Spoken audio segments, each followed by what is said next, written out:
This is Mark. He's married in community of property to Justine, and they have 2 kids aged 10 and 12. Like only 20% of South Africans, Mark has drafted a will. In his will, he leaves everything he has to Justine. If she also dies, their combined estates will go into a testamentary trust until the children are 21. It sounds reasonable until you calculate the real cost of dying. Mark's gross executable estate is made up of his home, investments, cars and other assets, and a policy to cover his bond. Because he's married in community of property, Justine's assets of 1.5 million rand are included in their estate total. But let's look at the costs incurred when Mark dies. This is the actual value of his assets that were for distribution, but 251,563 rands is needed for the executor's fees. But Mark's properties also need to be transferred to Justine, which means another 31,108 rand in attorney conveyance fees. Add to the growing cost estate expenses like master's fees, advertisements, disbursements and property clearances.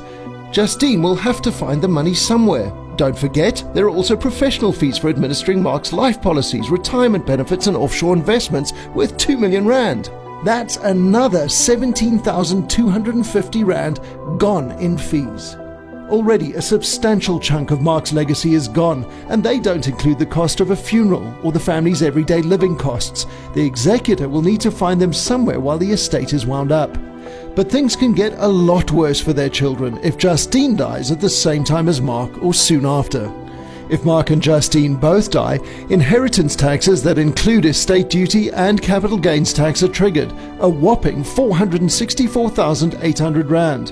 Plus, there are annual trustee fees for the Children's Testamentary Trust, calculated at 0.75% plus VAT of the trust asset value per annum, with their compound effect being enormous. Mark's assets started at 3.75 million rand, excluding his 1 million rand life cover, but the cost of his death means he's lost 10% if he dies and 40% if he and Justine die. The available cash in his estate is all but depleted.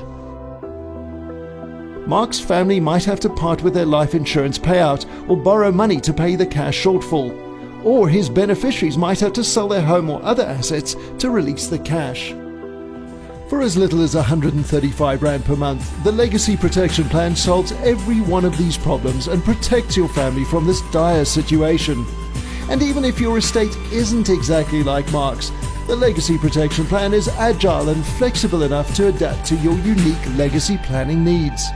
To find out more, go to our website to watch more videos or get in touch so we can set up a face-to-face consultation and explain just how the Legacy Protection Plan can help